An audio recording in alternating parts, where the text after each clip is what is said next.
ओम गुरु ब्रह्मा गुरु विष्णु गुरुदेवो महेश्वरा गुरु साक्षात् परब्रह्म तस्मै श्री गुरुवे नमः।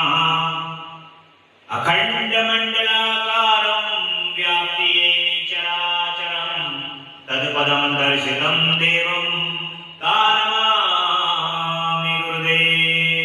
बोल गुरु भगवान की जय। ओम गजाननं भूत गणाधिसेवितं कपित्तजम्बो फलचारुभक्षणं उमासुतं शोकविनाशकारिकं नमामि विघ्नेश्वर पादपङ्कजं।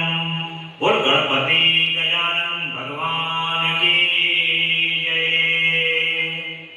ओम जयंती मंगला काली भद्रकाली कपालिनी दुर्गा क्षमा शिवा धात्री स्वाहा स्वधा नमस्ते। बोल जगदम्बा रानी की जय। अम्बा मैया की जय।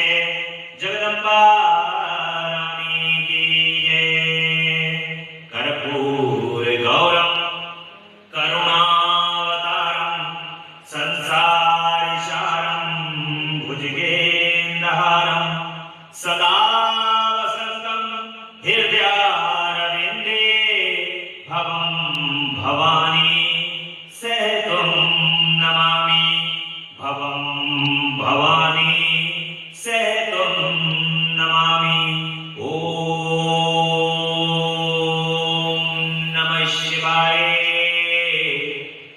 ओम नमः शिवाय। ओम नमः शिवाय।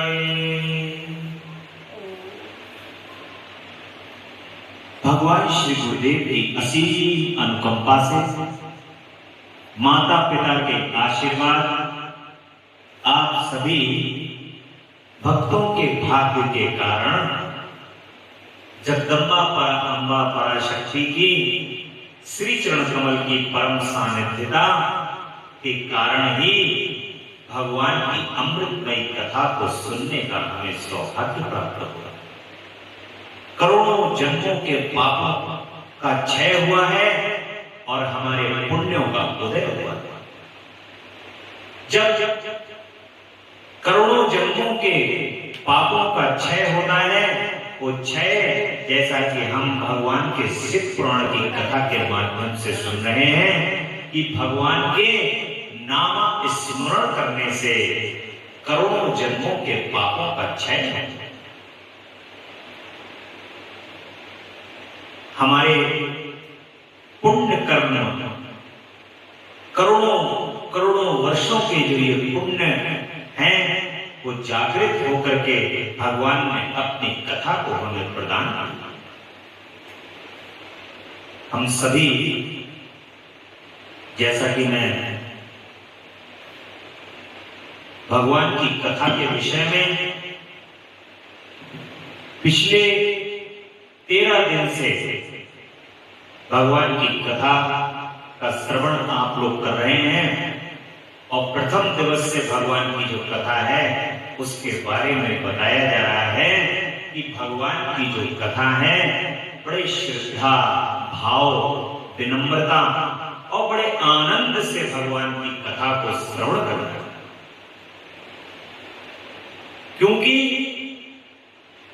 हर प्रकार का साधन व्यक्ति जब तक इस पृथ्वी पर जीवित रहता है तब तक वो हर प्रकार के साधन का प्रयोग कर लेता है, परंतु भगवान के नाम की चर्चा को करने का सौभाग्य उसको करोड़ों पुण्यों का जब फल प्राप्त होता है तो भगवान के नाम की चर्चा को करने का सौभाग्य प्राप्त होता है। वरना अगर आप संसार में कहीं बैठे होंगे तो आपको हमेशा से यही बताया जाएगा कि देखो उसने कितनी उन्नति कर ली अपने व्यापार में, कि देखो उसके यहाँ पर उसकी विवाह कितना अच्छा हुआ, उसकी जो पत्नी है वो कितनी अच्छी है, सुंदर है, सुशील है, उसके कितने पुत्र पुत्रियां हैं, या उसका इतना बड़ा खानदान है, वो इतने बड़े बड़े घर परिवार के लोग हैं, यही चर्चा का विषय प्रायः संसार के अंदर रहता है। या कोई कहीं कोई तीर्थाटन कराता है या घूम आता है, बोले हम मुंबई गए हुए हैं, मुंबई में हमने 5 स्टार होटल के अंदर रुके हैं, या हम यहाँ पर गए हैं, या हमने गोवा घूमा है, या हम स्विट्जरलैंड घुमाए हैं। इसी प्रकार की चर्चाएं प्रायः इस संसार के अंदर आपको देखने को मिलती है। परंतु भगवत नाम की चर्चा बड़े सौभाग्य से प्राप्त होती है। जब भगवान के नाम की चर्चा का श्रवण आपके कान के अंदर होने लगे, आपके कर्ण जब उस अमृत का पान करने लगे, तो समझ लीजिएगा कि करोड़ों पापों का क्षय हुआ है। उन पापों के क्षय होने के कारण ही ये भगवत नाम हमारे कान में पहुंच रहा है। उनकी चर्चा को करने का हमें सौभाग्य प्राप्त हुआ है, जो देवताओं के लिए भी दुर्लभ है। देवताओं को भी मनुष्य के शरीर को धारण करना पड़ता है, और भगवत नाम की चर्चा को करने के लिए इस मृत्यु लोक में आना पड़ता है, क्योंकि ये आनंद उनको देव शरीर रख करके प्राप्त नहीं होगा। ये आनंद तो मनुष्य शरीर को रख करके ही धारण करके प्राप्त हो सकता है। इसलिए देवता भी मजबूर हो जाते हैं मनुष्य के शरीर को रखने के लिए। तो देवता, राक्षस, गंधर्व सभी भगवान का इस नामस्मरण का आनंद लेते हैं इस पृथ्वी लोक, इस मृत्यु लोक पर आकर के, और भगवान की चर्चा को सुनते हैं। स्वयं चारों युगों में जिनका प्रताप है, चारों युग प्रताप तुम्हारा है, प्रसिद्ध जगत उजियारा। श्री हनुमान जी महाराज, प्रभु श्री राम की चर्चा जहां होती है, भगवान की कथा जहां होती है, वहां स्वयं विराजित रहते हैं। भगवान की कथा, भगवान की चर्चा के अंदर स्वयं हनुमान जी विराजित रहते हैं। तो इसलिए भगवान की चर्चा को, भगवान की कथा को, ये साधारण चीज नहीं है, ये साधारण कार्य नहीं है जो आपके जीवन काल के अंदर आपको बड़ी सहजता से, बड़ी सरलता से प्राप्त हुआ है। इसको आप साधारण कृत्य मत समझिएगा, क्योंकि ये कृत्य यदि आपने साधारण समझ लिया तो समझ लीजिए कि भगवान की जो दृष्टि है वो आपके ऊपर पूरी फोकस है, आप पूरी तरीके से उसके कैमरे में है। और हमारा कर्तव्य है, जब हमारे प्रभु ने हम पर ये कृपा की है, तो हम उसका पूर्णतया उस कृपा का आनंद लेते हैं। और जब हम उसका पूर्ण आनंद लेते हैं, तब हमारे प्रभु उसमें प्रसन्न होते हैं। और जब वो प्रसन्न होते हैं, इसीलिए तो हम ये कार्य कर रहे हैं, उनकी प्रसन्नता के लिए ही तो ये कार्य किया जा रहा है। भगवान श्री भोलेनाथ के जगदम्बा परा अम्बा पराशक्ति के श्री चरण कमल में बार-बार प्रणाम करते हुए हम ये कह रहे हैं कि प्रभु, हमें और कोई फल नहीं चाहिए, हमें किसी भी प्रकार का और कोई भी आपसे वरदान नहीं चाहिए, बस केवल और केवल एक ही आपसे प्रभु प्रार्थना है आपके श्री चरण कमल में कि आपकी सानिध्यता, आपकी कृपा और आपकी कथा, आपकी चर्चा, और आप हमसे एक पल भी दूर ना हो, ऐसी आपके श्री चरण कमल में हमारी प्रार्थना है। तब इस कथा को करने का जो मूल है वो सार्थक है। इसलिए कल की कथा में भी यही चर्चा चल रही थी कि दुर्बुद्धि रावण ने भगवान से सोने की लंका को प्राप्त कर लिया और भगवान ने उसको तथास्तु कहकर के लंका प्रदान कर दी है। भगवान कैलाश पर गमन हो गया है, कैलाश पर्वत पर जाकर के अपने भक्तों के रहने का भगवान ने निवास बनवाया है और अपने आप खुले कैलाश पर्वत पर माता के साथ वहां पर रह रहे हैं भोलेनाथ। और बड़ा आनंद है, जितना आनंद कैलाश पर है उतना आनंद तीनों लोकों में कहीं नहीं है। उनकी परम आनंदा उनके बराबर में है, जो सबको आनंद प्रदान कर रही हैं, और आनंद स्वरूप आनंद कंद भगवान चंद्रमौली भगवान शिव साक्षात वहां पर विराजमान है। ये सौभाग्य इन तीनों लोकों में जो कैलाश पर्वत पर निवास करने वाले भगवान के गण हैं, जो उनको प्राप्त हुआ है वो किसी को भी प्राप्त नहीं हुआ। इसलिए आपने बड़े बड़े प्रेम से भगवान की कथा को सुना, और ब्रह्मा जी कह रहे हैं कि ज्ञानवर्धनी लीला का भगवान की जो मैंने वर्णन किया है, जो इहलोक और परलोक में सदा संपूर्ण मनोवांछित फलों को देने वाले, जो एकाग्र चित्त होकर के इस कथा को सुनता है या इस कथा को पढ़ता है, वो लोक में भोग पाकर के परलोक में मोक्ष को प्राप्त होता है। भगवान की इस कथा को सुनकर के इस प्रकार रुद्र संहिता के सृष्टि खंड यहां पर संपूर्ण हो। बोलो शंकर भगवान की जय। अब रुद्र संहिता का द्वितीय खंड है, जिसमें साक्षात जगत जननी प्रकट होने वाली हैं। पराअंबा पराशक्ति माता सती के रूप में विराजित होने वाली हैं। आवाहन होने वाला है माता का, और जगदम्बा भोलेनाथ के, वैसे तो शिव से शिव की शक्ति कभी अलग हो ही नहीं सकती, परंतु लीलावश जो भगवान अपनी कथाओं को सुना रहे हैं माता जी को, उसी लीला के बस ये सारा नाटक करना पड़ रहा है दूसरे शब्दों में। और ये मां के साथ भगवान शिव के साथ माता सती अब विराजित होने वाली हैं। और या देवी सर्वभूतेषु मातृरूपेण संस्थिता नमस्तस्यै नमस्तस्यै नमस्तस्यै नमो नमः।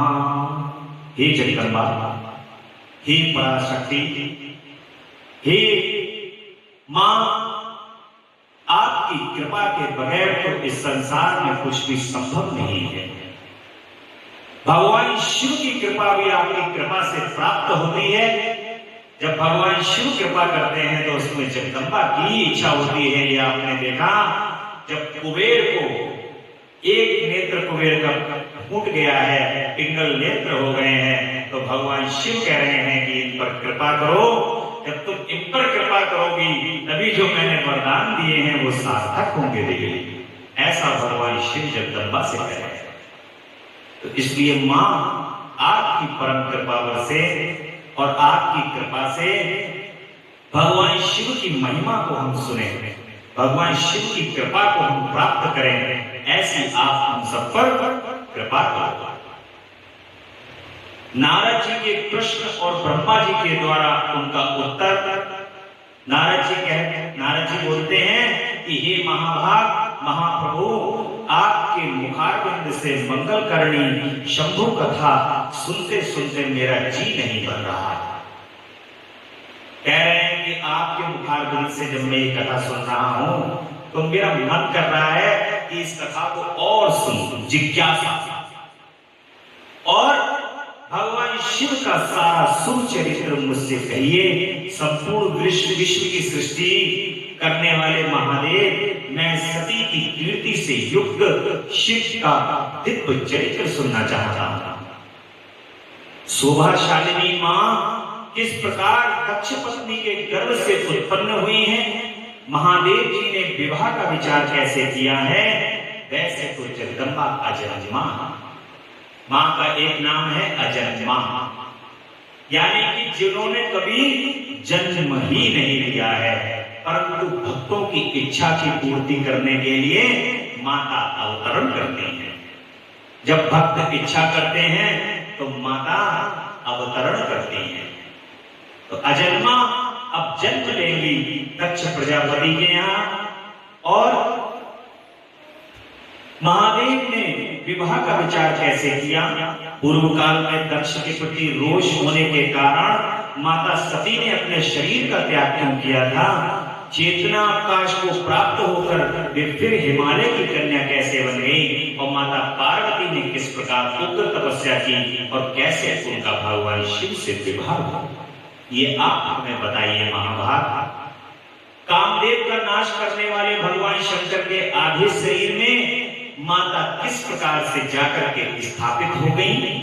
हे महामते, इन सब बातों को आप विचार पूर्वक हमें प्रसन्नता पूर्वक बताइए और आपके समान दूसरा कोई संशय निवारण करने वाला इस संसार में कोई और है नहीं। ब्रह्मा जी कहते हैं कि देवी सती और भगवान शिव का शुभ यश परम पावन, दिव्य तथा गोपनीय से भी अत्यंत गोपनीय। जिन भगवान शिव के बारे में एक जो धूल का कण होता है, इस धूल के कण के बराबर भी इस संसार में कोई उनका वर्णन नहीं कर सकता। वो अवर्णनीय हैं। जगदम्बा और भोलेनाथ का कोई भी वर्णन नहीं कर सकता। बस केवल और केवल अपने हृदय में उनके प्रेम को महसूस किया जा सकता है। भक्त जो अपने हृदय के अंदर उनके प्रेम को महसूस करते हैं, जो आभास करते हैं अपने हृदय के अंदर अपने जगदम्बा को और अपने भोलेनाथ को, वही वर्णन इन ग्रंथों में और इन पुराणों के अंदर लिख दिया गया है। केवल ये वो वर्णन है जो वर्णन भक्तों ने अपने हृदय के अंदर भगवान को आभास किया है। भगवान किस प्रकार के हैं हमारे भोलेनाथ, क्योंकि उनको बुलाने का इस संसार के अंदर कोई तरीका किसी को पता नहीं। कौन सी ऐसी बात हो जाए जिससे वो रीझ जाए, ऐसा किसी को पता ही नहीं। मैं कह रहा हूं कि करोड़ों करोड़ों बार उनका नाम आपने दिन भर में अपने जीवन के अंदर उच्चारित किया, तो कौन सा ऐसा करोड़ों में से एक नाम होगा जिस पर वो रीझ जाएंगे और कहेंगे कि तुम मुझे बुला रहे थे? और प्रत्येक व्यक्ति इस संसार के अंदर जितने प्राणी हैं और जन्म लेते हैं, मृत्यु होती है, फिर जन्म लेते हैं, फिर मृत्यु होती है, सबको प्रभु दर्शन देते हैं। ये भी निश्चित है कि हर प्राणी को भगवान के दर्शन अवश्य होते हैं। और दर्शन होने पर जिसकी रही भावना जैसी, प्रभु देखे मूरत दिन जैसे। जैसे जिसकी भावना वैसे उसको भगवान उसी भावना के अनुसार दर्शन प्रदान करते हैं। अगर आपको मां का स्वरूप कन्या के रूप में अति प्रिय है, तो माता कन्या के स्वरूप में आपको दर्शन प्रदान करती है। यदि भोलेनाथ का स्वरूप आपको लगता है कि प्रभु त्रिशूल लिए हुए, जटाजूट धारण किए हुए भगवान भोलेनाथ हैं और तांडव कर रहे हैं, तो भगवान को आपका वही स्वरूप दिखाई देगा। वही स्वरूप आपको किसी न किसी रूप में भगवान आकर के, औंगड़दानी बन करके, भगवान किसी भी रूप में महात्मा बन के तुम्हारे सामने प्रकट होंगे जीवन के अंदर। और ये भी तय है, ये भी निश्चित है कि भगवान जब आपको दर्शन प्रदान करेंगे तो आपको आभास करा के भी जाएंगे कि मैं आया। ये 100% सत्य है, इसमें कोई संशय नहीं है। संसार में कोई और क्रिया चल रही होगी तो आपको कभी वो आभास नहीं कराया जाएगा, परंतु जब प्रभु होंगे तो आपको आभास अवश्य करा देंगे, क्योंकि उनको पता है कि तुम्हारी मति वहां तक नहीं पहुंच पाएगी। जब तक वो आभास कराएंगे तब तक तुम्हें आभास होगा कि भोलेनाथ थे, तब तक वो जा चुके होंगे। इसलिए भगवान शिव और जगदम्बा बड़ी लीला करते हैं, ये बड़े लीला करने वाले हैं। हमेशा ये ध्यान रखना चाहिए कि प्रभु हमारे कब आएंगे और कब आकर के लीला करके चले जाएंगे। ये कभी कुछ आभास करा के अवश्य जाएंगे कि आए, ये तय है। इसलिए भगवान की कृपा और उनके दर्शन का सदैव उनके भक्तों को आभास होता है। और एक समय की बात है, निराकार शक्ति रहित चिन्मय तथा सत्य और अमृत से विलक्षण स्वरूप में प्रतिष्ठित भगवान शिव हैं, जो निराकार हो गए हैं, शक्ति से रहित हैं। शक्ति के सहित होंगे तो सदैव साकार रूप में दर्शन प्रदान करेंगे, और शक्ति से रहित होंगे तो निराकार होंगे। इसलिए भगवान शिव फिर से वे ही प्रभु सर्वों और शक्तिमान होकर विशिष्ट रूप को धारण कर फिर से स्थित हुए। जब देवताओं ने प्रार्थना की और कहा कि प्रभु अब स्थित हो जाओ, तो माता के साथ स्थित होकर के फिर से सगुण रूप में आए और भगवान ने फिर से हम सबको दर्शन प्रदान किए। हे उनके साथ माता उमा विराजमान थी। विप्रवर वे भगवान शिव दिव्य आकृति से सुशोभित हो रहे थे, उनके मन में कोई विकार नहीं था। हे देव शिरोमणि, एक समय की बात है, ब्रह्मा जी कह रहे हैं कि मैंने अपनी एक मानस पुत्री को उत्पन्न किया, जिसका नाम था संध्या। वो मानस पुत्री अत्यंत सुंदर, सुशील और महातपस्वी थी। उस पुत्री को देख करके संपूर्ण संसार मोहित हो गया। और इस प्रकार से मैंने मरीचि, अत्रि, पुलह, पुलस्त्य, अंगिरा, क्रतु, वशिष्ठ, नारद, दक्ष और भृगु, इन सभी मानस पुत्रों को उत्पन्न किया। और मैं गर्व से भरा हुआ था कि मैंने अपने इन महान पुत्रों को उत्पन्न किया है और सृष्टि का निर्माण कर रहा हूं। ये ब्रह्मा जी ने बड़ी तपस्या की है सृष्टि को उत्पन्न करने के लिए। और उन्होंने एक मनोहर पुरुष की भी उत्पत्ति की है। उस पुरुष का नाम है कामदेव। और ये मनोहारी पुत्र जब उत्पन्न हुआ है, तब इसको देख करके सारा संसार मोहित हो गया। स्वयं सभी देवता, ऋषि, मुनि सभी इसको देख करके मोहित हुए हैं। और अत्यंत अद्भुत था। शरीर का मध्य भाग कटी प्रदेश पतला था, दांतों की पंक्तियां बड़ी सुंदर थी, उसके अंगों में मधुबाली हाथी जैसी गंध प्रकट हो रही थी, नेत्र प्रफुल्ल कमल के समान शोभा पाते थे, अंगों में केसर लगा हुआ था जिसकी सुगंध नासिका को तृप्त कर रही थी। उस पुरुष को देख करके दक्ष आदि मेरे सभी पुत्र अत्यंत उत्सुक हो उठे और उनके मन में विस्मय भर गया था। जगत की सृष्टि करने वाले मुझ जगदीश्वर ब्रह्मा की ओर देखकर उस पुरुष ने विनय से गर्दन झुकाकर मुझे प्रणाम करके कहा कि मैं कौन सा कार्य करूंगा इस संसार में। ब्रह्मा जी ने कहा कि पुत्र, तुम्हारी उत्पत्ति इस संसार के अंदर संपूर्ण संसार की संरचना करने के लिए की गई है। क्योंकि इससे पूर्व क्या था, ब्रह्मा जी के जो मानस पुत्र थे वो तपस्या करते थे और तपस्या करके उनका संसार में कहीं कोई मन ही नहीं था। जब संसार में मन नहीं होगा तो सृष्टि की संरचना संभव नहीं है। तो कामदेव की उत्पत्ति की गई। फिर कामदेव की उत्पत्ति के बाद ब्रह्मा जी ने इनको बाण प्रदान किए, 4 बाण प्रदान किए और कहा कि हे कामदेव, इस सृष्टि की संरचना को आगे बढ़ाओ और चाहो तुम अपना कार्य करो।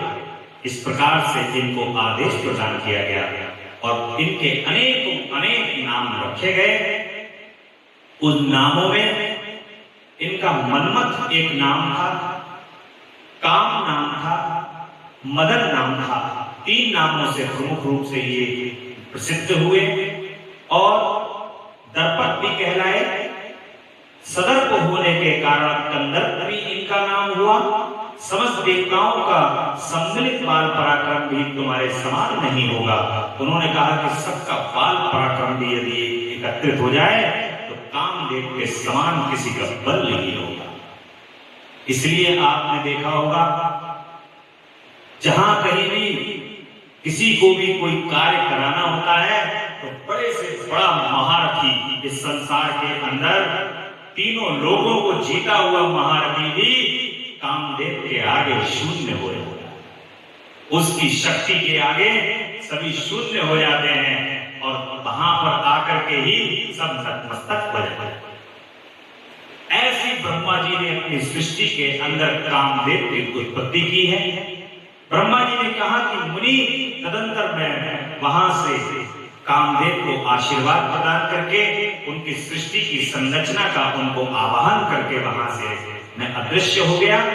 और दक्ष मेरी बात का स्मरण करके कंदर्प से कहते हैं कि हे कामदेव, मेरे शरीर से उत्पन्न हुई मेरी ये कन्या सुंदर रूप और उत्तम गुणों से सुशोभित है, आप इनका पाणी ग्रहण कीजिए। दक्ष प्रजापति ने अपनी एक कन्या जिनका नाम रति था, उन रति को कामदेव के साथ उनका विवाह कर दिया। ये गुणों दृष्टि से उस समय पर कामदेव जो थे, जो उनका विवाह रति के साथ हुआ तो बहुत प्रसन्न थे, क्योंकि बड़ी सुंदर सुशील और गुणवान कन्या थी रति। इनके साथ जब विवाह हुआ तो बड़े आनंद पूर्वक कामदेव और रति दोनों रहते थे। सूची कहते हैं उस प्रकार से दक्ष कन्या रति भी कामदेव को पाकर के बहुत खुश थी। जैसे संध्या काल में मनोहारिणी विद्युमाला द्वारा सा नेक शोभा पाता है, उसी प्रकार रति के साथ प्रिय वचन बोलने वाले कामदेव बड़ी शोभा पा रहे थे और बड़ा अच्छा विवाह दोनों का संपन्न हुआ।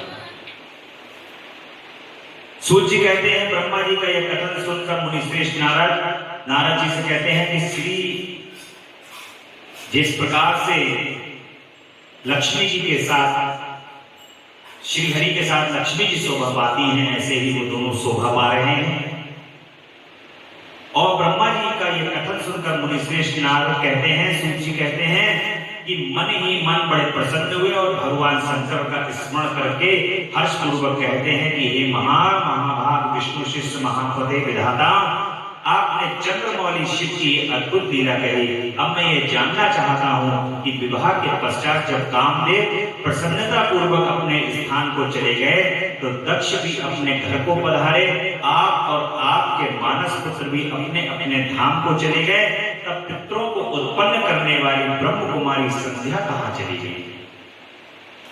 अब जो संध्या उत्पन्न हुई थी, बड़ी सुंदर पुत्री थी ब्रह्मा जी की, वो कहाँ चली गई?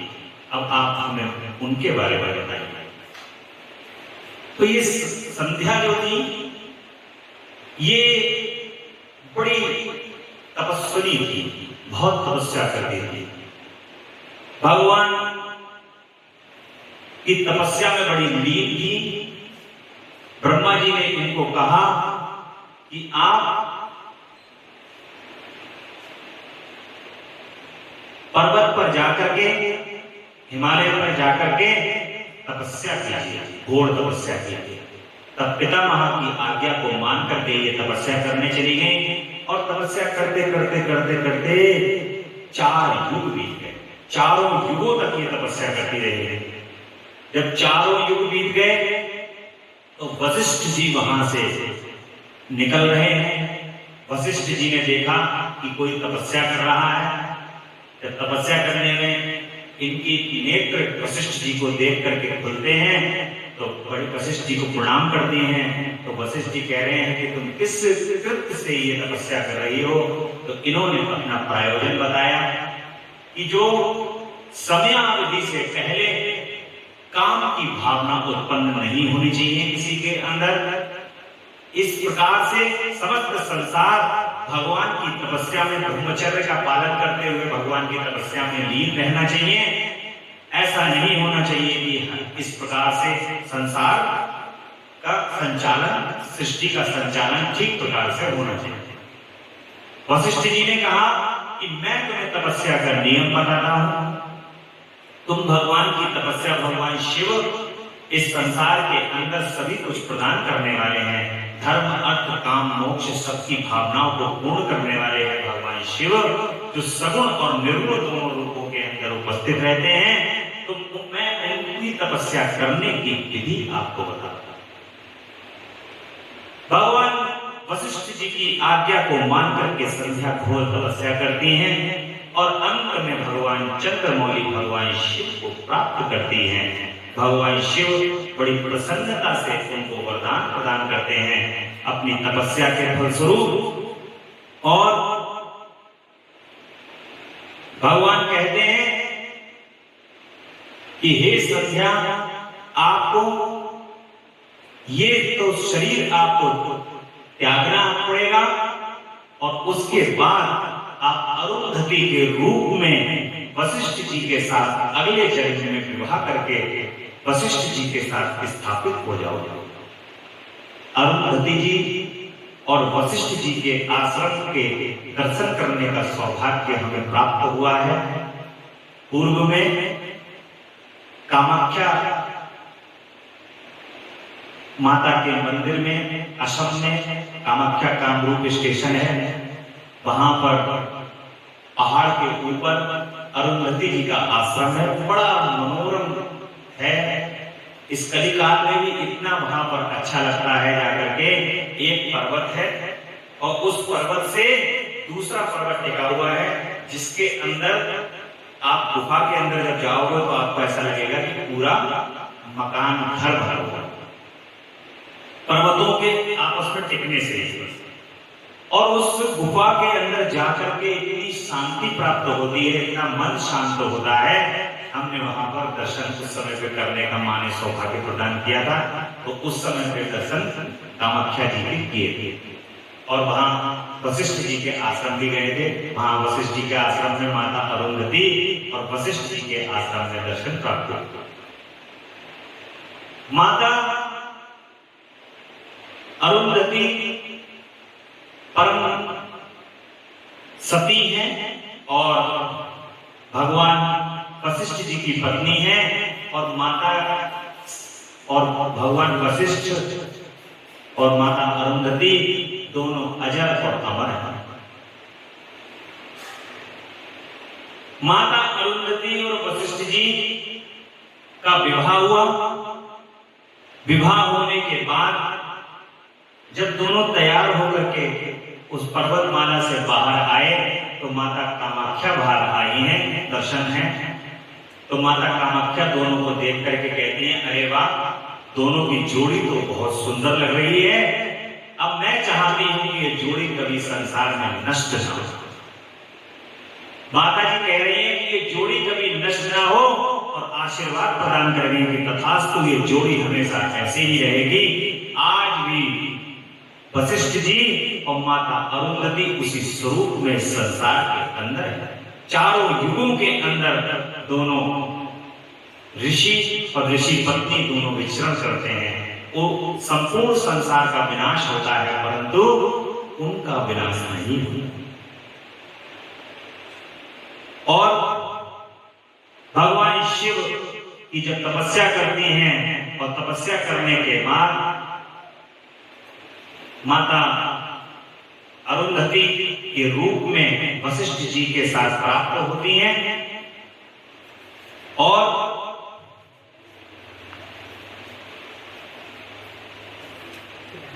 बहुत ही घोर तपस्या है प्रभु की, परम आनंदित और प्रफुल्लित करने वाली।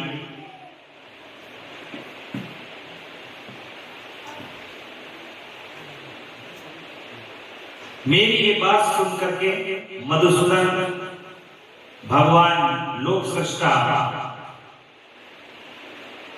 ब्रह्मा जी जब ये भगवान शिव के दोनों जब संध्या के रूप में घोर तपस्या करती हैं और अपने शरीर को आत्महुति कर देती हैं, त्याग देती हैं, उसके बाद भगवान शिव की आज्ञा से अरुंधति के रूप में प्रकट होती हैं और अरुंधति के रूप में प्रकट होने के बाद वशिष्ठ जी के साथ उनका विवाह होता है और भगवान शिव भगवान रुद्र के कृपा से अरुंधति जी का जीवन माता और भगवान शिव की कृपा से बहुत ही आनंद के साथ वशिष्ठ जी के साथ प्रारंभ हो जाता है। बोल जगदम्बा रानी की जय। अब बात आती है भगवान शिव। भगवान शिव कैलाश पर्वत पर बैठे हुए हैं, सृष्टि का कोई भी संचालन सब कुछ रुका हुआ है और अब इंतजार है तो बस जगदम्बा का कि जगदम्बा आए, प्रकट हो तो हमारे भोलेनाथ सृष्टि की संरचना, क्योंकि प्रकृति और प्रकृति के ये दोनों धुर्रे भगवान शिव और मां, ये दोनों जब प्रकट होंगे तभी इस सृष्टि में प्रकृति की संरचना होगी। प्रकृति की संरचना इन्हीं के ऊपर है। इसका मेन पूर्वोक्त कारण है कि दक्ष की तपस्या और देवी शिवा का उन्हें वरदान देना। दक्ष इधर घोर तपस्या कर रहे हैं, बहुत घोर तपस्या कर रहे हैं माता जी की, और पूज्य पिताजी दृढ़ता पूर्वक उत्तम व्रत का पालन करने वाले दक्ष ने तपस्या करके माता से कौन कौन से व्रत प्राप्त किए हैं और वे देवी जो हैं वो दक्ष की किस प्रकार से कन्या बना। ब्रह्मा जी कहते हैं कि नारद तुम धन्य हो, इन सभी मुनियों के साथ भक्ति पूर्वक इस प्रसंग को अब तुम सुनो। मेरी आज्ञा पाकर उत्तम बुद्धि वाले महाप्रजापति दक्ष क्षीर सागर के उत्तर तट पर स्थित हो देवी जगदम्बिका को पुत्री के रूप में प्राप्त करने की इच्छा प्रकट करने लगे।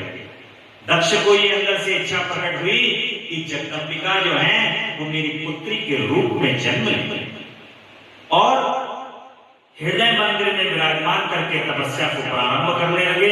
दक्ष ने मन को संयम में रखकर दृढ़ता पूर्वक कठोर व्रत का पालन किया और शौच संतोष आदि नियमों से युक्त हो 3000 वर्षों तक तपस्या किया। मनुष्य की आयु इस समय कितनी है? 100 भी नहीं है ना? और दक्ष प्रजापति ने कितनी तपस्या की? 3000 वर्ष। 3000 वर्ष तक दक्ष प्रजापति केवल जगदम्बा को पाने के लिए लगातार तपस्या कर रहे हैं और वे कभी जल भी कर रहे थे, कभी हवा पीते, कभी सर्वदा उपवास करते थे, भोजन के नाम पर कभी सूखे पत्ते चबा लिया करते थे। इतनी घोर तपस्या कर रहे हैं दक्ष। मुनि श्रेष्ठ नारद तदंतर यम नियमादि से युक्त हो जगदम्बा की पूजा में लगे हुए दक्ष को देवी शिवा ने प्रत्यक्ष दर्शन दे दिया। माता जी ने प्रसन्न होकर के प्रत्यक्ष रूप में दर्शन प्रदान कर दिया। इस कलिकाल में 2 देवता ऐसे हैं जिनके दर्शन आपको प्रत्यक्ष हो सकते हैं, जो प्रत्यक्ष रूप में आपको प्राप्त हो सकते हैं इस कलयुग में। एक है हमारी जगदम्बा अम्बा पराशक्ति और दूसरे हैं हनुमान जी। रुद्र के रूप में हनुमान जी और जगदम्बा अम्बा पराशक्ति प्रत्यक्ष रूप में प्रकट होकर के हमें दर्शन प्रदान कर सकते हैं। माता जी का तो स्वयं मेरे पूज्य पिताजी के द्वारा मैंने खुद स्वयं उनके मुख से सुना है कि मां ने साक्षात रूप में उनको दर्शन प्रदान किया। ऐसा सौभाग्य उनको प्राप्त हुआ। आज भी उनकी डायरी में वो डेट, वो समय, वो दिन अंकित है कि किस दिन जगदम्बा ने उनको प्रत्यक्ष रूप में दर्शन प्रदान किए और बड़ा ही विराट रूप में मां के उन्होंने दर्शन किए हैं। परम आनंदमय होकर के वो ये माता की कथा को सुनाया करते थे। और बड़ा आनंद सुनने वालों को भी आता था और वो सुनाते थे तो उस समय भी बड़ा आनंद प्रकट हुआ था। और इसी प्रकार से दक्ष प्रजापति को प्रत्यक्ष रूप में मां ने दर्शन प्रदान किए हैं और कालिका देवी सिंह पर आरूढ़ थी। उनकी अंग कांति श्याम थी, मुख बड़ा ही मनोहर था, वे 4 भुजाओं से युक्त थी, हाथों में परत अभय नील कमल और खड़ग धारण किए हुए थे। ओम कालाभ्राभा कटाक्ष छैररिकुल भैदाम मौलि वंदे दुरेखाम शंख चक्रम कृपाणम त्रिशिखमपि करैरुहन्त्री त्रिनेत्राम सिंह स्कंधादिरूणा प्रभुबलं खिलम तेजसा पूरयन्ती ध्यायेति दुर्गा जयाख्यां तिर्दश परिवृतां से वितां सिद्धिकामे। ऐसे स्वरूप में जगदम्बा प्रकट हो गई हैं और दक्ष प्रजापति से कह रही हैं कि मांगो, क्या वर मांगते हो? इस त्रिलोकी में जो वर मांगोगे दक्ष मैं वो प्रदान करूंगा। लेकिन जो भक्त होते हैं वो भगवान को ही मांग लेते हैं। सच्चे भक्त सदैव भगवान को मांगते हैं। और नेत्र कुछ लाल थे, खुले हुए केस थे, सुंदर दिखाई दे रहे थे। उत्तम प्रभाव से प्रकाशित होने वाली जगदम्बा भली भांति प्रणाम करके दक्ष बड़ी विचित्र वचनावलियों द्वारा उनकी स्तुति करने लगे और कह रहे हैं कि मां जगदम्ब महामाये, हे जगदीश महेश्वरी, आपको नमस्कार है। आप कृपा करके मुझे अपने स्वरूप का दर्शन जो आपने मुझे कराया है मां, हे आते मुझ पर प्रसन्न हो जाइए। हे शिव रूपिणी प्रसन्न हो जाओ, भक्त वरदायिनी आप मुझ पर प्रसन्न हो जाओ और आपको मेरा बारंबार नमस्कार है। ब्रह्मा जी कहते हैं कि संयत चित्त वाले दक्ष की इस प्रकार से स्तुति करने पर मां ने, जगदम्बा शिवा ने स्वयं ही उनके अभिप्राय को जान लिया। तो भी दक्ष इस प्रकार से कह रहे हैं, माता समझ रही है कि दक्ष क्या मांगे, लेकिन माता जी आपके मुंह से सुनना चाहती हैं कि आप क्या कहना चाहते हो। देखिए मां, एक चीज और बताऊंगा, वो ये खुद का स्वयं का अनुभव है। उस अनुभव में अन्य किसी देवता के पास जाओगे तो वहां आपको मुंह खोलना पड़ेगा, कहना पड़ेगा कि हमें क्या चाहिए। लेकिन जब तुम अपनी जगदम्बा के पास जाओगे ना, तब आपको वहां कहने की आवश्यकता नहीं पड़ेगी,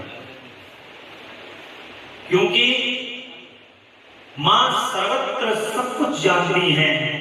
जो सब जानती है वही तो मां है। जिस प्रकार से मां समझ जाती है, जब बच्चा उसका भूखा होता है तो मां को पता चल जाता है कि बच्चा भूखा है। उसी प्रकार से जब जगदम्बा के पास आप जाते हो तो मां को आभास हो जाता है कि तुम्हें क्या चाहिए। इसलिए मां के पास जब जाओगे, जगदम्बा के पास जाओगे तो तुम्हें कहने की आवश्यकता नहीं है। किसी भी देव के पास जाओगे तो वहां आपको कहना पड़ेगा कि प्रभु मुझे ये चीज का अभाव है, तो वो चीज आपको उनकी कृपा से प्राप्त होगी। परंतु मां के पास तो आपको कहना ही नहीं पड़ेगा। मां आपकी सूरत देख के जो आपकी परेशानी को समझ ले वही तो जगदम्बा। इसलिए जगदम्बा ने दक्ष को भी समझ लिया है कि दक्ष के साथ क्या वरदान उनको मांगना है, परंतु उनके मुंह से सुनना चाह रही है मां। दक्ष कह रहे हैं, दक्ष से कह रही हैं कि तुम मनोवांछित पर मांगो पुत्र, तुम्हारे लिए मुझे कुछ भी ऐसा नहीं है जो मैं दे नहीं सकती। जगदम्बा की ये बात सुनकर के दक्ष प्रजापति बहुत प्रसन्न हो गए और उन्होंने माता को बारंबार प्रणाम किया। दक्ष कह रहे हैं कि मां हे महामाई, यदि आप मुझे वर देने के लिए उद्यत हैं तो मेरी बात सुनिए, प्रसन्नता पूर्वक मेरी इच्छा को आप पूर्ण कर दीजिए। वो भी समझ रहे हैं कि ये बात बहुत बड़ी मांग रहा हूं मैं, क्योंकि मां को पुत्री के रूप में मांगना, तीनों लोक मांग लो ये सरल है कि तीनों लोक मुझे दे दो मां, तो मां तो कह देगी तथास्तु, तीनों लोक तुम्हारे हैं। परंतु जिनको तुम मांगने जा रहे हो उनको पाना भी सरल नहीं है। इसलिए दक्ष प्रजापति बड़ी प्रसन्नता पूर्वक कह रहे हैं कि माता, मेरे स्वामी जो भगवान शिव हैं, वे रुद्र नाम धारण करके ब्रह्मा जी के पुत्र रूप में अवतीर्ण हुए हैं। वे परमात्मा शिव के पूर्वावतार हैं, परंतु आपका कोई अवतार नहीं हुआ है, फिर उनकी पत्नी कौन होगी? दक्ष कह रहे हैं। और अतः शिवे, आप भूतल पर अवतीर्ण होकर उन महेश्वर को अपने रूप और लावण्य से मोहित कीजिए, क्योंकि भगवान शिव को कामदेव के बस की बात तो है नहीं जो भगवान शिव को मोहित कर सके। जब तक स्वयं साक्षात जगत जननी नहीं आएंगी तब तक भगवान शिव के साथ ये सृष्टि का संचालन नहीं हो सकता। इसलिए दक्ष घोर तपस्या कर रहे हैं और माता को अवतरित करने का प्रयास कर रहे हैं कि किसी भी तरीके से माता जो है वो भूतल पर अवतीर्ण हो जाएं और देवी आपके सिवा दूसरी कोई स्त्री रुद्र देव को कभी मोहित नहीं कर सकती। साक्षात जगदम्बा ही है जिनको भगवान शिव को जो मोहित कर सकती हैं, जो शिव को भी मोहित कर दे वही तो जगदम्बा है। इसलिए वो कह रहे हैं कि मां, केवल आप ही आ जाओ, इसलिए आप मेरी पुत्री होकर इस समय महादेव की पत्नी हो जाओ और इस प्रकार सुंदर लीला करके आप हर मोहिनी भगवान शिव को मोहित करने वाली बन जाओ मां। हे देवी, यही मेरे लिए वर है, यही मुझे वरदान प्रदान करो। और ये केवल मेरे ही स्वार्थ की बात हो ऐसा बिल्कुल भी नहीं है, इसमें मेरे ही साथ संपूर्ण जगत का भी हित छिपा हुआ है, क्योंकि जब तक शिव के साथ शक्ति स्थापित नहीं होगी तब तक ये संसार पूर्ण नहीं हो सकता। ऐसी दक्ष प्रजापति माता से प्रार्थना कर रहे हैं। प्रजापति दक्ष का ये वचन सुनकर के मां हंस पड़ी और कहा, मन ही मन भगवान शिव का स्मरण करके कह रही है कि हे प्रजापति दक्ष, मेरी उत्तम बात सुनो, मैं सत्य कहती हूँ, तुम्हारी भक्ति से मैं अत्यंत प्रसन्न हो गई। माता कह रही है कि तुम्हारी भक्ति से हे दक्ष मैं प्रसन्न हो गई हूँ, और यद्यपि मैं महेश्वरी हूँ तथापि तुम्हारी भक्ति के अधीन हो गई हूँ। भगवान जो है वो भक्तों की भक्ति के अधीन है। वो तो कह रहे हैं कि मैं तुम्हारे अधीन हूं, जैसे गोपियों के अधीन भगवान श्री कृष्ण हो गए हैं और कह रहे हैं कि जो त्रिलोकीनाथ भगवान श्री कृष्ण सत्य चक्र गदा पद्म को धारण किए हुए तीनों लोगों का संचालन करते हैं, आज वो अपने भक्तों के बीच में एक जरा से छाछ और जरा से मक्खन के लिए नाच नाच के दिखा रहे हैं, तब उनको मक्खन और छाछ खाने को मिल रहा है। तो देवता भी संशय में पड़ जाते हैं कि ये वही त्रिलोकीनाथ है, ये वही है जो सत्य चक्र गदा पद्म को धारण किए हुए हैं, क्या यही भगवान है? तो उनको भी भगवान की ये लीला देख के संशय हो जाता है और वही भगवान भक्तों के नियंत्रण में आ जाते हैं। तो केवल और केवल अपने भगवान को यदि नियंत्रण में करने का यदि कोई साधन है तो वो प्रेम रूपी भगवान की भक्ति है। प्रेम से बढ़कर के इस संसार के अंदर अन्यत्र और कोई पूजा पाठ प्रतिष्ठा नहीं है, केवल आपका प्रेम ही है जो आप भगवान को अपने प्रेम में बांध सकते हो। वही कार्य भगवान दक्ष प्रजापति के द्वारा जगदम्बा को अपनी भक्ति में बांध लिया है उन्होंने। और कह रही है कि हे दक्ष, मैं तुम्हारी भक्ति के अधीन हो गई हूं, तुम्हारी पत्नी के गर्भ से तुम्हारी पुत्री के रूप में अवतीर्ण हो जाऊंगी। माता जी कह रही हैं कि चलो अब मैं तुम्हारी भक्ति से प्रसन्न होकर के ऐसा मैं कर दूंगी, इसमें कोई संशय नहीं है। अनंत मैं अत्यंत दुस्सह तपस्या करके ऐसा प्रयत्न करूंगी जिससे महादेव का वर पाकर उनकी पत्नी हो जाऊंगा। कहानी पहले से स्क्रिप्ट लिखी हुई है।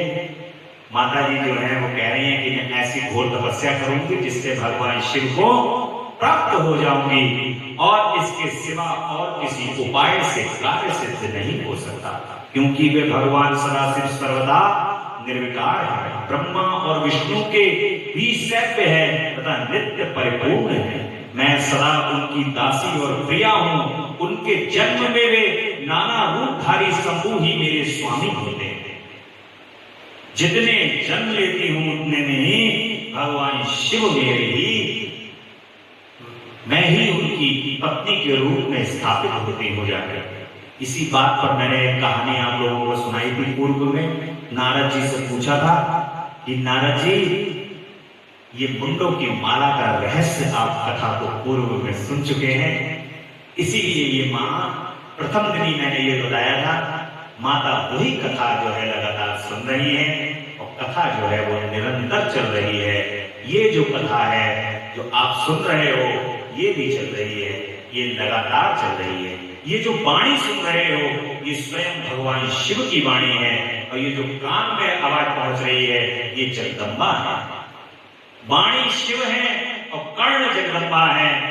इस सृष्टि के अंदर इसके अलावा अन्यत्र और कोई कथा नहीं है। सब कथा इस कथा के आगे फीकी है। इसलिए सर्वदा सर्वत्र 18 पुराणों की कथा भगवान शिव जगदम्बा को सुना रहे हैं। वेद मंत्र पुराणों की कथाएं मां बड़े ध्यान से प्रसन्न चित्त होकर के भोलेनाथ से सुनती हैं, जैसे उनको भी कोई और कथा मां को श्रवण नहीं करनी है और भगवान शिव को और कोई कथा सुनानी नहीं है। तो इसलिए लगातार संयंत्र रूप से ये कथा जो है वो चल रही है। परम आनंद भक्तों को भी प्राप्त हो रहा है और मां और भोलेनाथ भी इस कथा को सुना सुना करके परम आनंद ले रहे हैं। और कहा अब तुम अपने घर जाओ, इस कार्य में तो मेरी दुती सहायिका होगी, उसे मैंने जान लिया है। अब शीघ्र ही मैं तुम्हारी पुत्री होकर महादेव की पत्नी बन जाऊंगी। माता जी कह रही हैं कि अब तुम जाओ, चिंता से मुक्त हो जाओ। जिसको अभय दे दिया माने, अब तो वो अभय से अभय हो गया, अब तो वो प्रसन्न हो जाएगा, क्योंकि उनको दक्ष ने ये उत्तम बात वचन कह करके मन ही मन शिव की आज्ञा प्राप्त करके देवी शिवा ने शिव के चरणारविंदों में चिंतन करते हुए कहा कि प्रजापति, परंतु मेरा एक प्रण है, सुन लो। घर तो जाओ, लेकिन अब तुम आगे की कहानी भी सेट करनी है, क्योंकि दक्ष के यहाँ रुकना नहीं है और ये कहानी जो है वो आगे की बनानी है। उन्होंने कहा कि इसमें तुम्हें एक बात सदैव मन के अंदर रखनी होगी और वो प्रण रखना होगा कि मैं उस प्रण को सुना देती हूं, तुम उसे सत्य समझो, वो कभी मिथ्या नहीं जाएगा, ये तुम समझ। और तब उसी समय जैसे ही तुम्हारे मन के अंदर मेरे प्रति आदर की कमी आएगी, जैसे ही तुम मेरे और भगवान शिव के आदर में कमी रखोगे, जैसे ही हर व्यक्ति को अपने हृदय के अंदर, देखिए यहां से आप हमको एक सीख भी मिल रही है कि जो अपने इष्ट हैं उनके प्रति हमारा आदर दिन प्रतिदिन बढ़ते रहना चाहिए, बढ़ते रहना चाहिए, बढ़ते रहना, चाहे कोई भी परिस्थिति हो, स्थिति हो, कोई देश हो, कोई काल हो, अपने इष्ट के प्रति हमारा आदर कभी कम नहीं होना चाहिए। आज इस परिस्थिति में है तो कल और अच्छी परिस्थिति के अंदर ले जाने वाले हमारे तो वही ये हमें सोचना चाहिए। तो इसलिए उनके प्रति कभी हमें आदर की कमी नहीं करनी चाहिए। तो माता कह रही हैं कि जिस दिन तुमने भगवान शिव के और मेरे प्रति यदि आदर की कमी करी तो उसी दिन मैं तुमको स्थान छोड़ दूंगी, तुम्हारा ये स्थान त्याग दूंगी। ऐसा तुम ध्यान रखना। प्रत्येक सर्ग या कल्प के लिए तुम्हें यह वर दे दिया है, मैं तुम्हारी पुत्री होकर के भगवान शिव की पत्नी हो जाऊंगी। दक्ष प्रजापति ऐसा कहकर महेश्वरी शिवा उनके देखते देखते वहीं से अंतर ध्यान हो गई। माता जी कह गई हैं कि अब आदर की कमी मत करना, अगर आदर की कमी करोगे तो उसी समय मैं स्थान छोड़ दूंगी।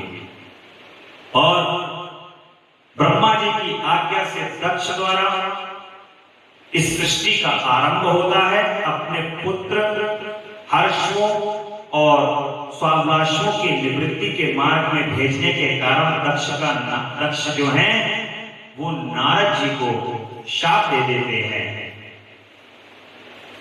दक्ष जी अब आकर के दक्ष जब आ जाते हैं, लौट आते हैं, तो इस सृष्टि का निर्माण प्रारंभ हो जाता है।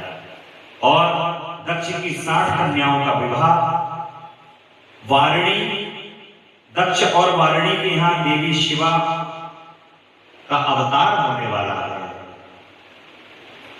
बाबा के घर लाली आने वाली है। और अब दक्ष की 60 कन्याओं का विवाह, दक्ष ने अपनी 60 कन्याओं का विवाह कर दिया है, जिसमें अलग अलग देवताओं को अलग अलग कन्याएं विवाह कर दी गई हैं। और अपनी 27 कन्याओं का विवाह जो है वो चंद्रमा के साथ कर दिया गया। दक्ष प्रजापति दक्ष के इस प्रकार से 13 कन्याएं कश्यप मुनि को उन्होंने दे दी हैं। 27 कन्याएं चंद्रमा के साथ विवाह कर दिया है। सबका विवाह करके दक्ष प्रजापति ने इस सृष्टि का संचालन यानी कि सृष्टि का निर्माण शुरू हो गया है। बड़े हर्ष के साथ अब माता का प्रादुर्भाव होने वाला है। माता या देवी सर्वभूतेषु कन्या रूपेण संस्थिता नमस्तस्यै नमस्तस्यै नमस्तस्यै नमो नमः। माता जो है वो दक्ष प्रजापति के यहाँ पर कन्या के रूप में प्रकट होने वाली और प्रार्थना करी जा रही है कि देवी पूज्य पद कमल तुम्हारे, सुर नर मुनि सब होए सुखारे। जय जय जय गिरिराज किशोरी, जय महेश मुख चंद्र चकोरी। जय गज बदन खड़ानन माता, जगत जननी दामिनी दुख गाता। दुर्गे दुर्गति नाशिनी जय जय, काल विनाशिनी काली जय जय। उमा रमा ब्रह्माणी जय जय, राधा सीता रुक्मणी जय जय। जय मां दुर्गे जय मां तारा, जय गणेश जय सुआगारा। बोल जगदम्बा मैया की जय। गाओ मंगलाचार। अब तो जगदम्बा परा अम्बा पराशक्ति दक्ष प्रजापति के यहाँ पर प्रकट होने वाली है। और मां शुक्ल पक्ष के चंद्रमा के समान जिनकी आभा कांति प्रकट हो रही है और माता ने शिव माया के रूप में शिव रूप धारण कर लिया गया। और वो देखिए, चाहे भगवान श्री कृष्ण का अवतार हुआ, भगवान राम का अवतरण हुआ। अवतरण कहते हैं, अवतरण का मतलब ऊपर से नीचे उतर करके आना। जन्म का मतलब होता है गर्भ धारण करना। भगवान कभी गर्भ तो धारण करते नहीं है। जिनको पाप और पुण्य का हिसाब किताब देना होता है वे ही गर्भ के अंदर आते हैं। भगवान को तो पाप और पुण्य का हिसाब किताब लेना है, देना नहीं है। इसलिए भगवान सदैव अवतरित होते हैं, अवतार को धारण कर रहे हैं। ऐसी माया से शिशु के रूप को डायरेक्ट माने वहीं पे आकर के धारण कर लिया है और शैशव भाव प्रकट करती हुई वे वहीं पर रोने लगे। बच्चे का भाव प्रकट करके दक्ष के यहाँ पर रुदन करने लगी हैं। उस बालिका का रुदन सुनकर के सभी स्त्रियां और दासियां बड़े वेग से प्रसन्नता पूर्वक वहां आकर के पहुंच गई हैं और अक्षिनी की पुत्री का अलौकिक रूप देख करके उन सभी स्त्रियों को बड़ा हर्ष हुआ। नगर के सब लोग उस समय जय जयकार करते हैं। गीत और वाद्यों के साथ बड़ा भारी उत्सव होता है और पुत्री का मनोहर मुख देख करके सबको बड़ी प्रसन्नता होती है। जगत जननी पराअंबा पराशक्ति पुत्री के रूप में दक्ष के यहाँ पर प्रकट हुई हैं। आप खुद ही समझ सकते हैं उस समय का मनोभाव। जो देख रहा होगा उसको त्रिलोकी में फिर कोई और सूझ भी नहीं रहा होगा, ये तो निश्चित। क्योंकि जगत जननी ने जिस प्रकार छोटी सी बालिका के रूप में वहां पर जो दर्शन दिया है, पुत्री का मनोहर मुख देखकर सबको बड़ी प्रसन्नता हो रही है। दक्ष ने वैदिक और कुलोचित आचार का विधि पूर्वक अनुष्ठान करके ब्राह्मणों को दान देना प्रारंभ कर दिया है। दूसरों को धन बांटना शुरू कर दिया है। सबको यजोचित सभी गंधर्व कन्याएं सभी नृत्य करने लगे हैं। भांति भांति के मंगल होने लगे हैं, बाजे बजने लगे हैं, क्योंकि उत्सवा आ गई है। जगदम्बा का एक नाम है उत्सवा, जिनको उत्सव प्रिय है। और ऐसी उत्सवा जब दक्ष के यहाँ पर जन्म ले चुकी हैं तो अब वो उत्सवा की छटा ही उत्सव में बदल चुकी है। सारा वातावरण उत्सवमय हो चुका है। महान मंगल हो रहा है, समस्त दुखों का नाश हो गया है। सभी वारिणी और महात्मा दक्ष अपनी पुत्री का पालन करने लगे। अब धीरे धीरे माता जी जो हैं वो उनका लालन पालन होने लगा और लालन पालन होते होते होते होते शुक्ल पक्ष की चंद्रकला के समान दिनों दिन बढ़ने लगे।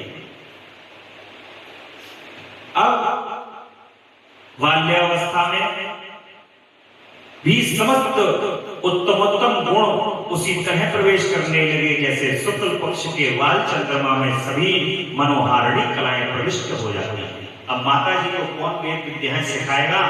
जो स्वयं जिनके मुख से कोई शब्द निकलता है तो वेद प्रकट हो जाते हैं, जिनके मुख से शब्द निकलने से पुराणों की उत्पत्ति हो जाती है, उन जगदम्बा को और कौन क्या विद्या प्रदान कर सकता है? जिनमें सभी विद्याएं विद्यमान हैं और वो उन जगदम्बा को बैठी बैठी जब अपने भाव में निमग्न होती थी तब बारंबार भगवान शिव की मूर्ति को चित्रित करने लगती थी और भगवान शिव की मूर्ति को मां बैठे बैठे बनाने लगती थी। मंगलमयी सती तब बाल्योचित सुंदर गीत गाती तथा स्थाणु हर एवं रुद्र नाम लेकर शत्रु शिव का स्मरण कर सुंदर गीत गाती हुई और स्थाणु हर एवं सती की तपस्या से संतुष्ट देवताओं का कैलाश में जाकर भगवान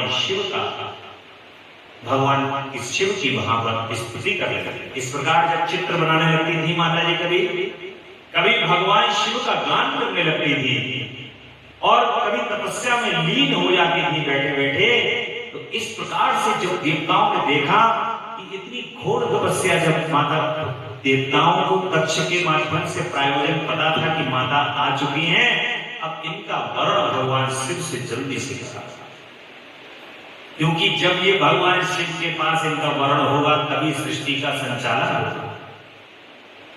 पूरे संसार में समस्त देवी देवताओं की उत्पत्ति हो चुकी है, संसार के अंदर संचालन भी हो रहा है, परंतु देव लेवल पर अभी प्रकृति के यहाँ पर नीचे स्तर पर प्रकृति ने अभी तक जो एक उमंग होती है, उत्साह होता है, हृदय के अंदर जो प्रेम होता है, अभी वो प्रकट नहीं हुआ है, क्योंकि अभी भगवान शिव और माता पार्वती यानी माता सती का मिलन नहीं है।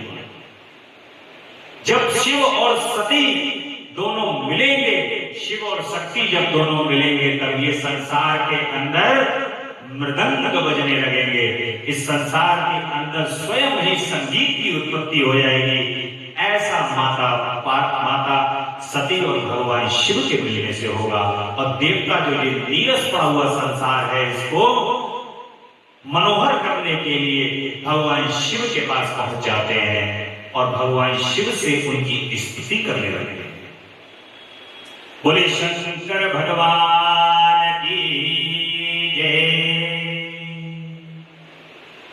बड़ा ही मनोरम दृश्य आपने भगवान शिव की यहाँ पर कथा का देखा है, और भगवान शिव और माता के किस प्रकार से मां भगवान शिव को घोर तपस्या से प्राप्त कर लेगी और भगवान शिव का और माता सती का विवाह, ये कल के प्रसंग में हम सुनेंगे परम आनंद से। और मां की जगदम्बा आज चूंकि प्रकट हुई हैं, तो बड़े प्रेम से भाव से आपने इस कथा को सुना है, माता के प्राकट्य को और भगवान शिव के साथ मां का विवाह। कल कथा में हम सुनेंगे किस प्रकार से मां ने तपस्या करके भगवान शिव को प्राप्त किया है दक्ष प्रजापति के यहाँ। बोल जगदम्बा रानी की जय। बोलो हर हर महादेव, हर हर हर महादेव। शिव शंभु कैलाशपति। बड़े प्रेम से भगवान का नाम स्मरण करेंगे। तेरा पल पल बीता जाए, मुझसे जप ले नमः शिवाय। ओम नमः शिवाय, ओम नमः शिवाय, ओम नमः शिवाय, ओम नमः शिवाय। शिव शिव नाम हृदय से बोलो, मन मंदिर का पर्दा खोलो। शिव शिव नाम हृदय से बोलो, मन मंदिर का पर्दा खोलो।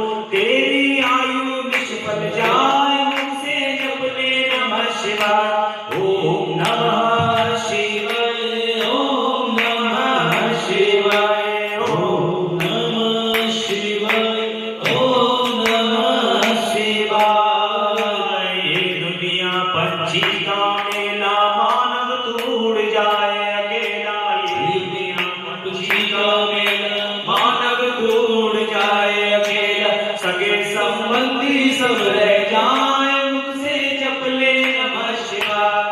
सगे संबंधी सब रह जाए, मुझसे जप ले नमः शिवाय। ओम नमः शिवाय, ओम नमः शिवाय, ओम नमः शिवाय, ओम नमः शिवाय। मुसाफिरी जब पूरी होगी, चलने की मजबूरी होगी। मुसाफिरी जब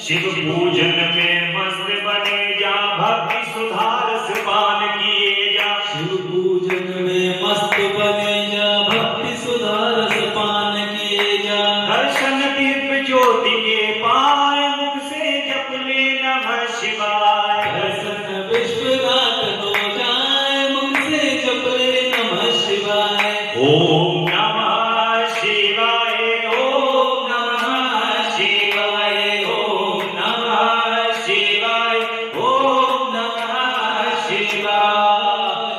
नमः शिवाय, नमः शिवाय, नमः शिवाय, नमः शिवाय, नमः शिवाय नमः शिवाय नमः शिवाय नमः शिवाय। पल पल बीता जाए मुख से जप ले नमः शिवाय। तेरा पल पल बीता जाए मुख से जप ले नमः शिवाय। ओम नमः शिवाय ओम नमः शिवाय ओम नमः शिवाय ओम नमः शिवाय। नमः शिवाय नमः शिवाय नमः शिवाय नमः शिवाय नमः शिवाय, नमः शिवाय, नमः शिवाय, नमः शिवाय, नमः शिवाय, नमः शिवाय, नमः शिवाय नमः शिवाय नमः शिवाय।